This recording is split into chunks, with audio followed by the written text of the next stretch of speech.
Olá, meus amigos são paulinos. Tudo bem com vocês? Notícias dessa quarta-feira. Últimos ajustes para a partida contra o Botafogo, valendo vaga para as semifinais da Libertadores. Ferreirinha não vai reforçar o São Paulo nesse jogo contra o Botafogo. Houve ali toda uma discussão em torno se levariam ele para a partida, se ele ficaria à disposição ou não, já que ele se recuperou. Está se recuperando, na verdade, muito bem, aliás, de uma lesão que foi uma lesão chata, uma lesão grave ali, né, no quadril. Mas eu vou trazer alguns bastidores para vocês do porquê decidiram não levar o Ferreirinha para esse jogo contra o Fogão. É decisão. É Libertadores. Mas antes, se inscrevam aqui no canal, ativem as notificações, compartilhem os vídeos. Bom, Ferreirinha não vai ser relacionado para o jogo contra o Botafogo. Foi uma decisão que me disseram que foi uma tomada de decisão difícil, né? Porque o Ferreirinha estava muito empolgado, eu falei isso no outro vídeo. O Ferreirinha estava empolgado, o Ferreirinha estava com muita expectativa de poder retornar. É jogo grande, o jogador quer esse tipo de jogo. Mas lembrando que a lesão que o Ferreirinha teve foi a lesão aqui quadril, né? Uma coisa meio chata, assim, de se restabelecer. Foi uma lesão grave, inclusive, né? Só que o Ferreirinha teve uma pronta e rápida recuperação, antes do tempo, inclusive, que foi de 6 a 12 semanas. Então o Ferreirinha conseguiu se recuperar a tempo recorde, vamos dizer assim. O jogador já estava treinando, já estava com um grupo totalmente entregue, e o jogador estava com uma expectativa alta de poder ser relacionado. Mas na análise, foi mais ou menos assim. Se o São Paulo tivesse, por exemplo, precisando muito do resultado, reverter placar, aquela coisa toda, iriam dar um sacrifício ali pro jogador, porque é o seguinte, né? O ritmo de treino é o ritmo de um jogo de Libertadores de quartas de final, valendo vaga, é outro completamente diferente. Então havia um temor de que o Ferreirinha, se fosse submetido a essa intensidade, a um jogo porrada de Libertadores clássico brasileiro, poderia sentir de novo a lesão e aí agravar, né? Então a decisão mais, entre aspas, sensata, né, do Refis, com a comissão técnica, com o próprio jogador, foi de deixar ele para o próximo jogo, por exemplo, a partir, né, de domingo lá em Brasília contra o Corinthians no Clássico. Independentemente se o São Paulo vai se classificar ou não, vai ter ali uma pressão pelo brasileiro, óbvio, de você se classificar para uma grupo de Libertadores, né, fase de grupos da Libertadores. Se você classificar, você vai ter os jogos das semifinais para disputar, ou com o Peñarol ou com o Flamengo. Então, assim, acharam prudente deixar o Ferreirinha se recuperar totalmente, ficar com ritmo, mais tempo de treinamento, mais tempo entregue à comissão técnica para aí sim ser escalado. Então, por isso, decidiram e optaram, e eu até falei, né, na minha apuração, foi uma decisão difícil, uma escolha muito difícil que essa questão toda envolveu hoje depois do treinamento. O jogador vai ficar, obviamente vai ao Morumbi acompanhar, vai estar lá junto com a delegação, mas não vai estar à disposição do Zubeldia. Foi uma opção, repito, na minha apuração, eu ouvi muito a palavra prudência do jogador, de repente não ser exposto, você não perder mais tempo de uma recuperação que foi ok. Muito torcedor, eu tenho certeza aqui que vai acabar discordando, outros vão concordar, mas fato é que o Ferreirinha deve reforçar o São Paulo só no fim de semana lá em Brasília. Beleza? Quem falar que tá calmo, tá mentindo, porque tá todo mundo nervoso. São Paulo e Botafogo no Morumbi, quartas de final da Libertadores, primeiro jogo 0 a 0. São Paulo com muitas questões com relação à escalação, que time vai jogar, que time não vai jogar, precisa vencer por um placar qualquer para se classificar. O empate leva a decisão para os pênaltis. Estádio estará lotado, em festa, mas repito, quem falar que, não, eu tô calmo, tô tranquilo, tá mentindo, porque tá todo São Paulino vivo, tá nervoso com esse jogo, e vamos falar dele aqui, todos os detalhes, escalação, arbitragem, adversário. Vamos falar sobre a escalação, e aí, Arnaldo, já começamos com muitas opções de escalação do São Paulo, o que me parece uma boa notícia, no seguinte sentido: o Botafogo também não sabe, a gente não sabe, o Botafogo também não sabe como o São Paulo vai jogar. Essa é a primeira questão, e pelo jeito são 4 opções. Vamos uma a uma? O que a gente faz? Vamos nessa. Eu acho que as opções táticas, na verdade, talvez 2 opções táticas, mas de escalação 4, podemos dizer assim, elas devem-se ao fato de o Zubeldia ter sinalizado da partida do Botafogo da ida para cá com 13 jogadores, né? Os 11 começaram o jogo do Rio, e mais o Rato, e mais o Luciano. São 13 para 11 vagas, né? Algumas certezas e outras dúvidas para esse jogo de fato decisivo, em que o São Paulo precisa de uma vitória simples, o empate leva para os pênaltis, o Botafogo é um time muito perigoso, tem a sua escalação conhecida, e acho que o Zubeldia vai tentar, como utilizou diversos sistemas num jogo só, o do Rio, confundir o máximo que pode o Arthur Jorge até a hora do jogo. Então vamos lá, vamos passar uma a uma as possíveis escalações, certo? A primeira opção é linha de 3 zagueiros, Arnaldo. Deve ser a sua primeira opção também. Não, depende. Preferida. Não. Tá. Não exatamente, né? Seria o time idêntico que o São Paulo jogou contra o Botafogo na primeira partida, né? E acho que, como não funcionou nem um pouco no primeiro tempo, talvez essa seja a opção menos provável, né, para o jogo da volta, né? Tá. São Paulo jogou lá no Rio com Alan Franco, Arboleda e Sabino, e Rafinha e Wellington, linha de 5, na verdade, né? Linha de 3 mais 2 laterais. Não funcionou muito bem. É claro que você pode utilizar essa linha de 3 com outros elementos aí, mas digamos, para o jogo da volta, a opção menos provável.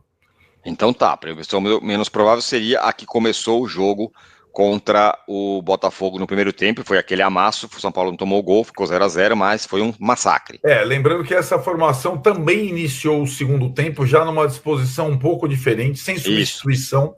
Melhorou um pouco, mas também não me parece ser mesmo com essa mexida tática, sem trocar jogadores, não parece ser o plano A do Zubeldia. Bom, a segunda opção é uma linha de 4 zagueiros, mas aí com Rato e William Gomes no time titular, certo? Isso. Esse é mais ou menos o time da galera, né? O time da galera, dos especialistas, dos ex-jogadores, que é a linha de 4. Com o Luciano no banco. Com o Luciano no banco, né? Com o Rato na direita, o William na esquerda e o Lucas de 10 atrás do Caleri. Essa é uma opção possível, né? Essa é a mais esperada, vamos dizer assim. Né? Ela foi utilizada durante parte do jogo no Engenhão e com relativo sucesso, não digo total sucesso, quando o Rato entra no lugar do Rafinha e não de um zagueiro, né? O Alan Franco foi jogar de lateral direito, mas a linha de frente foi formada durante certa parte do jogo com Rato, Lucas, William e Caleri na frente. Outra opção, linha de 4, porém sem o Rato, e aí com o Luciano. Sai o Rato, entra o Luciano, William Gomes e Luciano, é a terceira opção. Aí é aquele time mais parecido com o time que tinha o Ferreirinha, né? Com aquela linha de 4, que seria o William no lugar de Ferreirinha, Lucas na direita, Luciano de 10, Caleri de 9. Jogou durante muito tempo esse time, só que com Ferreirinha, que não foi relacionado por conta, não conseguiu estar à disposição. Seria, digamos, o time que mais jogou em sequência em termos táticos, né? Luciano na direita, Lucas de 10, William na esquerda, Caleri de 9. Só lembrando, esse time foi muito utilizado porque o Rato também estava fora de combate. Exatamente. Certo? Exatamente. E aí o Luciano era titular, tarará. E era o Ferreirinha, agora no caso seria o William Gomes. Aí, outra opção, linha de 4 com Rato e Luciano. E aí o Lucas de fora. Não. Aí quem de fora? Não. Linha de 4 com Rato, Lucas e Luciano. William de fora. William Gomes de fora, claro, óbvio. Né? Lucas está presente. A quarta opção é sem o William Gomes. Aí você tem os mais experientes todos jogando, mas com uma questão mais difícil. O Lucas na esquerda não é nenhuma novidade. Aliás, foi assim que ele jogou contra o Inter, hein? A última partida, o Lucas jogou na esquerda, né? Sim. Com o Luciano no meio e o Eric do outro lado, né? Seria o Rato no lugar do Eric, né? Foi essa formação contra o Inter. Porém, essa situação, eu acho que para o Lucas atacando, como o Lucas jogou contra o Atlético, as duas. Seria o time contra o Atlético, né? Do Atlético Mineiro. Rato, Funcionou em parte. Que para a torcida não funcionou, mas é aquilo, o confronto ficou por um gol até e é o que eu te falo, né? Esse é um confronto em que estender o 0-0, estender o empate, ir para os pênaltis, não está descartado. Aliás, aqui, parênteses, treinem pênaltis. Sim. Considerem os pênaltis. Faz parte dessa situação. E o único, porém, maior que eu acho é que o lateral direito do Botafogo é um poço de saúde, né? Que é o Vitinho, veio da Premier League.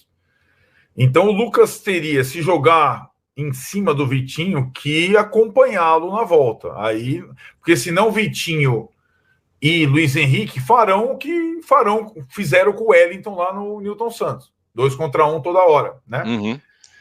E essa é uma opção que eu acho, ela seria mais cascuda, mas daria muita dificuldade ao Lucas na recomposição, né? Porque ele teria que... É diferente para mim se o Lucas jogar na direita, porque o Alex Telles não sobe tanto quanto o Vitinho, né? Mas é a opção mais cascuda, né? De qualquer forma, no jogo do Newton Santos, estava lá o William Gomes. E aí o Wellington sofreu, né? Também. Sofreu.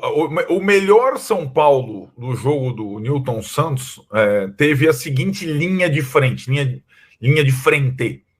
Rato, Luciano, Michel Araújo e Caleri na frente, né? Esse foi o melhor momento do São Paulo na partida. Foi na parte final do jogo, mas foi quando o time funcionou melhor, né?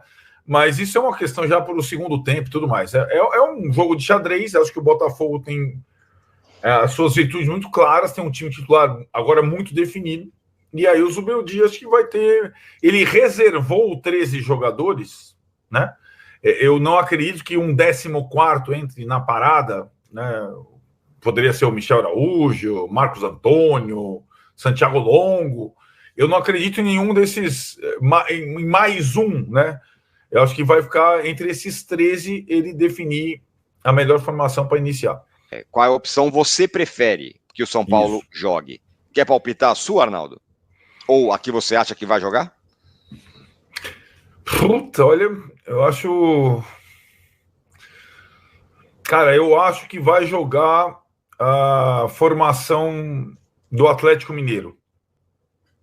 Com Rato, Luciano, Lucas e Caleri. Com os mais experientes. Eu acho que vai esse time. Eu também tô achando que vai esse time.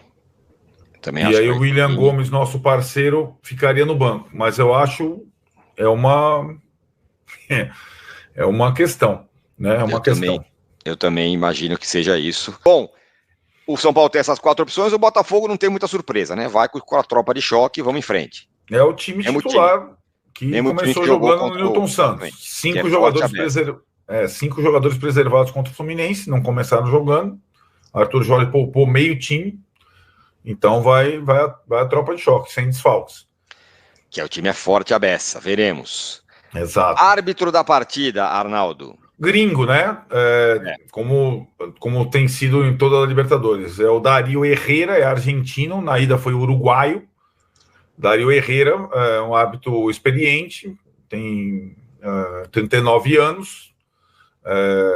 Não acho dos melhores da Argentina, mas é um árbitro experiente, vai apitar o jogo.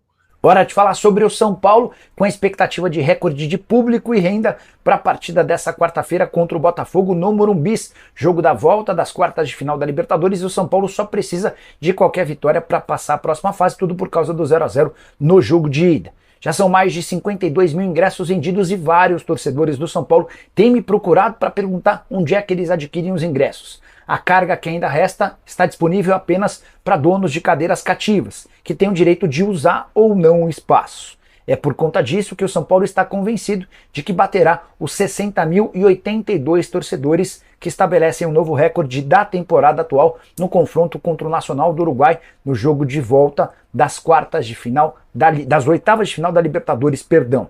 Na oportunidade foram arrecadados 5 milhões e quase 5 milhões e 800 mil, 5 milhões e 790 mil.